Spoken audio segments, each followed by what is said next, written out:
मी उपमुख्यमंत्री एकनाथ शिंदेंनी हिंदुत्वाच्या मुद्द्यावर भाष्य करत उद्धव ठाकरेंवर जोरदार हल्लाबोल केलाय। सध्या हिंदू दहशतवाद भगवा दहशतवाद म्हणतात, मात्र उद्धव ठाकरे गप्प बसलेत असं म्हणत एकनाथ शिंदेंनी उद्धव ठाकरेंना टोला लगावलाय। तसंच त्यांनी बाळासाहेबांचं हिंदुत्व सोडल्याची टीका उपमुख्यमंत्र्यांनी केलेली आहे। ते पालघरमध्ये बोलत होते। यावेळी त्यांनी भाषणातून उद्धव ठाकरेंवर निशाणा साधलाय। आज एवढं सगळं होतं, हिंदुत्व हिंदू दहशतवाद आतंकवाद भगवा जे म्हणतात, हिंदुत्व आम्ही सोडलं नाही। एक तरी ब्र काढलाय का? सोयीचं हिंदुत्व स्वीकारणारे तुम्हाला जनता पक्की लक्षात ठेवली आहे आणि प्रत्येक निवडणुकीमध्ये या ठिकाणी तुम्हाला जागा दाखवल्याशिवाय राहणार नाही, कारण तुम्ही सोयीचं घेताय, तडजोड करताय। एकनाथ शिंदेचं नाव घेतल्याशिवाय त्यांना झोप लागत नाही। बसता उठता स्वप्नात देखील एकनाथ शिंदे दिसतो, कारण त्यांनी मला एवढं हलक्यात घेतलं। एवढा मी हलका माणूस नाही आहे आणि म्हणून तुम्ही हलक्यात मला घेतलं आणि तुमचा तख्ता पलट या एकनाथ शिंदेने केला। पुन्हा एकदा बातम्या वेगवान स्वरूपात। मुंबई अहमदाबाद या भारतातील पहिल्या बुलेट ट्रेन प्रकल्पाचं काम जलद गतीनं सुरू असून मुंबई ते अहमदाबाद प्रवास केवळ 2 तास 7 मिनिटात पूर्ण होणार असल्याची माहिती रेल्वे मंत्री अश्विनी वैष्णव यांनी दिली आहे। कोकणात गणेशोत्सवाची चाहूल लागली असून त्यातच आज रत्नागिरीच्या राजाचं मोठं जल्लोषात आगमन झालेलं आहे। मुंबईहून खास तयार केलेली रत्नागिरीच्या राजाची भव्य मूर्ती शहरात दाखल झाली। उत्साहपूर्ण वातावरणात बाप्पाचं स्वागत करण्यात आलं। केंद्रीय प्रदूषण नियंत्रण महामंडळ आणि सर्वोच्च न्यायालयानं पीओपीवर बंदी घातल्यामुळे पर्यावरणपूरक पीओपीची उत्पादन निर्मिती करता यावी यासाठी प्रदूषण महामंडळानं अभ्यासासाठी 8 जणांची समिती स्थापन केली आहे।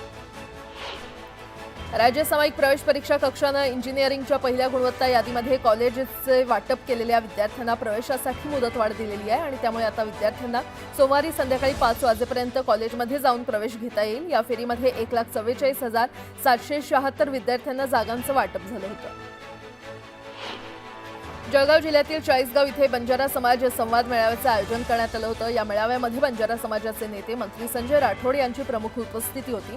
सामाजिक आणि शैक्षणिक तसंच आर्थिक प्रश्नावर मेळाव्यात चर्चा करण्यात आली असून बंजारा समाजाच्या आरक्षणाबाबत देखील मुद्दा उपस्थित करण्यात आला। टिळकनगर येथील पंचशील नगर झोपडपट्टी पुनर्विकास प्रकल्पात 80 कोटी रुपयांचा घोटाळा केल्याच्या आरोपावरून आर्थिक गुन्हे शाखेनं आशापुरा ग्रुपचे संचालक आणि भागीदारांवर फसवणुकीचा गुन्हा नोंदवला। करारानुसार निधी उभारणं, मंजुरी मिळवणं आणि व्यवस्थापनाची जबाबदारी आशापुरा ग्रुपवर होती, मात्र त्यांनी जबाबदारी पार पाडण्याऐवजी निधीचा अपहार केला। जळगाव महापालिका निवडणुकीच्या पार्श्वभूमीवर भाजपमध्ये मोठ्या प्रमाणात पक्षप्रवेश झाला। राष्ट्रवादी काँग्रेसचे माजी जिल्हाध्यक्ष तथा माजी नगरसेवक मनोज चौधरी तसंच त्यांच्या सोबत असलेल्या काही पदाधिकाऱ्यांनी आणि कार्यकर्त्यांनी भारतीय जनता पक्षात जाहीर प्रवेश केला। जळगाव इथे पार पडलेल्या विशेष कार्यक्रमात या सर्वांनी भाजपचा पट्टा परिधान करत मंत्री गिरीश महाजन यांच्या उपस्थितीमध्ये पक्षप्रवेश केला। इलेक्ट्रिक वाहनांना प्रोत्साहन देण्याच्या देशव्यापी मोहिमेमध्ये महाराष्ट्रानं आघाडी घेतली आहे। राज्यात तब्बल 4,155 ईव्ही चार्जिंग स्टेशन उभारण्यात आलेले असून या कामगिरीसह महाराष्ट्र देशात दुसऱ्या क्रमांकावर पोहोचलाय। आता एक सविस्तर बातमी। उपमुख्यमंत्री एकनाथ शिंदेंनी हिंदुत्वाच्या मुद्द्यावर भाष्य करत उद्धव ठाकरेंवर जोरदार हल्लाबोल केलाय। सध्या हिंदू दहशतवाद भगवा दहशतवाद म्हणतात, मात्र उद्धव ठाकरे गप्प बसलेत असं म्हणत एकनाथ शिंदेंनी उद्धव ठाकरेंना टोला लगावलाय। तसंच त्यांनी बाळासाहेबांचं हिंदुत्व सोडल्याची टीका उपमुख्यमंत्र्यांनी केलेली आहे। ते पालघरमध्ये बोलत होते। यावेळी त्यांनी भाषणातून उद्धव ठाकरेंवर निशाणा साधलाय। आज एवढं सगळं होतं, हिंदुत्व हिंदू दहशतवाद आतंकवाद भगवा जे म्हणतात, हिंदुत्व आम्ही सोडलं नाही। एक तरी ब्र काढलाय का? सोयीचं हिंदुत्व स्वीकारणारे तुम्हाला जनता पक्की लक्षात ठेवली आहे आणि प्रत्येक निवडणुकीमध्ये या ठिकाणी तुम्हाला जागा दाखवल्याशिवाय राहणार नाही, कारण तुम्ही सोयीचं घेताय, तडजोड करताय। एकनाथ शिंदेचं नाव घेतल्याशिवाय त्यांना झोप लागत नाही। बसता उठता स्वप्नात देखील एकनाथ शिंदे दिसतो, कारण या त्यांनी मला एवढं हलक्यात घेतलं. एवढा मी हलका माणूस नाही आहे, आणि म्हणून तुम्ही हलक्यात मला घेतलं आणि तुमचा तक्ता पलट या एकनाथ शिंदेने केला. पुन्हा एकदा बातम्या वेगवान स्वरूपात. सोलापूर शहरात दुसऱ्या दिवशी देखील शिवसेनेच्या पदाधिकाऱ्यांचे राजीनामा सत्र सुरूच होतं. सोलापूर महानगरपालिका तसंच स्थानिक स्वराज्य निवडणुकीच्या पार्श्वभूमीवर शिवसेनेमध्ये बंडाळी सुरू आहे. आता शिवाजी सावंत यांच्या समर्थनार्थ युवा सेनेच्या 21 पदाधिकाऱ्यांनी राजीनामे दिले. मालेगाव बॉम्बस्फोट निकालानंतरही भगवा सनातन आतंकवाद शब्द प्रयोग म्हणजे फक्त राजकारण असल्याचं लक्ष्मण हाके यांनी म्हटलंय. हिंसाचार कमी होऊन शांतता प्रस्थापित व्हावी, राज्यात चांगला पाऊस पडावा यासाठी जैन समाजाच्या वतीनं 1.25 लाख जप करून देवाला साकडं घालण्यात आलं. मालेगावात पार पडलेल्या या कार्यक्रमाला मंत्री दादा भुसे उपस्थित होते. महादेव मुंडे हत्या प्रकरणातील एसआयटीचे प्रमुख आयपीएस पंकज कुमावत आणि त्यांच्या टीमनं बीड पोलीस अधीक्षक कार्यालयामध्ये जाऊन पोलीस अधीक्षक नवनीत कावत आणि स्थानिक गुन्हे शाखेच्या विशेष पथकाच्या प्रमुखांशी तपासासंदर्भात चर्चा केली. एसआयटीचे प्रमुख परळीमध्ये तळ ठोकून असणार आहेत. मनोज जरांगे पाटील बीड शहरातील हॉस्पिटलमध्ये एका रुग्णाला भेटायला गेले असता लिफ्टचा अपघात झाला. लिफ्ट पहिल्या मजल्यावरून थेट जमिनीवर आदळली. यामध्ये जरांगे पाटलांसह त्यांचे सहकारी थोडक्यात बचावले.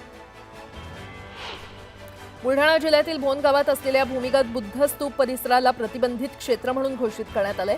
पुरातत्व विभागाच्या उपसंचालकांनी भोन परिसराला भेट देत पुरातन स्मारकांच्या संरक्षणासाठी हा निर्णय घेतलाय. जुन्या पुणे मुंबई महामार्गावर अमृतांजन ब्रिजवर हुल्लडबाज तरुण स्टंटबाजी करताना दिसून आले. वाहतुकीच्या नियमांचं उल्लंघन करून वर्दळीच्या महामार्गावर धोकादायक स्टंट करणाऱ्यांवर कारवाईची मागणी होती. अधिकृत बांधकामांवर किंवा अनधिकृत बांधकामांवर कारवाई करण्यासाठी गेलेल्या अतिक्रमण विरोधी पथकासमोर 3 वर्षाच्या मुलाला इमारतीवरून खाली फेकण्याची धमकी देत शिवीगाळ करण्यात आली. या प्रकरणी दोघांवर गुन्हा दाखल करण्यात आलाय. पिंपरी चिंचवड महापालिकेकडून कारवाई सुरू असताना ही घटना घडली. आता एक मोठी बातमी. मुलींवर हात टाकणाऱ्यांचे हातपाय तोडून त्यांना पोलिसात द्या असं आवाहन अमित ठाकरे यांनी पालकांना केलेलं आहे. मुलींना शाळेत पाठवायला घाबरू नका असंही अमित ठाकरे म्हटलेत. पुण्यातील कार्यक्रमात मुलींवरील वाढत्या अत्याचाराबाबत अमित ठाकरेंनी आक्रमक भूमिका घेतली. पुण्यात मनसेकडून शालेय विद्यार्थ्यांचा सत्कार समारंभ पार पडला आणि यावेळी अमित ठाकरेंनी पालकांना हे आवाहन केलं. मुलींवर हात टाकण्याचे जे हे वाढले इन्सिडेंट, त्यांचे हात पाय तोडून तुम्ही पोलिसांना दिलं पाहिजे.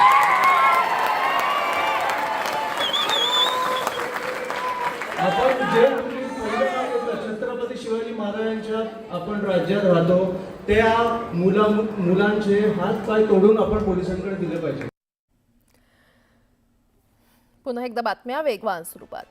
पंढरपूर शहरातील मुख्य रस्त्यावरील रेल्वे अंडरपास दुरुस्तीसाठी 20 दिवस बंद राहणार आहे. पंढरपूर रेल्वे प्रशासनानं हा निर्णय घेतलाय. त्यामुळे आता वाहतूक सरगम चौक आणि टाकळी रोड अंडरपासकडे वळवण्यात आली आहे. मुख्याध्यापकांना शाळेत उशिरा आल्यामुळे जाब विचारणाऱ्या पालकांनाच मुख्याध्यापकांना शिवीगाळ केली.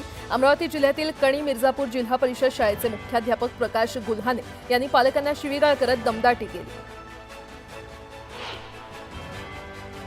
जळगावच्या पारोळ्यात लंपी आजारानं थैमान घातलंय. लंपीचा संभाव्य धोका टाळण्यासाठी कृषी उत्पन्न बाजार समितीनं दर रविवारी भरवला जाणारा जनावरांचा बाजार बंद ठेवला आणि त्यामुळे बाजार समितीचे 50,000चं उत्पन्न बुडालंय. सह्याद्री व्याघ्र प्रकल्पात वाघांच्या संख्येत वाढ झाली आहे. महाराष्ट्रात 14 तर संपूर्ण भ्रमण मार्गात 32 वाघ असल्याची माहिती समोर आली आहे.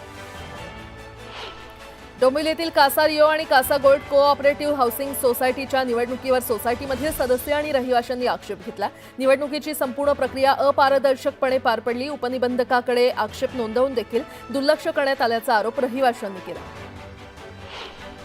मंडल जनगणना यात्रा चंद्रपुरात पोहोचली. नागपूरच्या संविधान चौकातून निघालेली यात्रा चंद्रपुरात दाखल झाली. ओबीसींच्या विविध मागण्यांसाठी विदर्भात जनजागरण केलं जाणार आहे. जळगाव जिल्ह्यातील मुक्ताईनगर आणि बोदवड इथे माजी मुख्यमंत्री पृथ्वीराज चव्हाण यांच्या निषेधार्थ आंदोलन करण्यात आलं. आक्षेपार्ह वक्तव्याचा निषेध करत जोरदार घोषणाबाजी करण्यात आली. या आंदोलनामध्ये मोठ्या संख्येनं शिवसैनिक सहभागी झाले होते.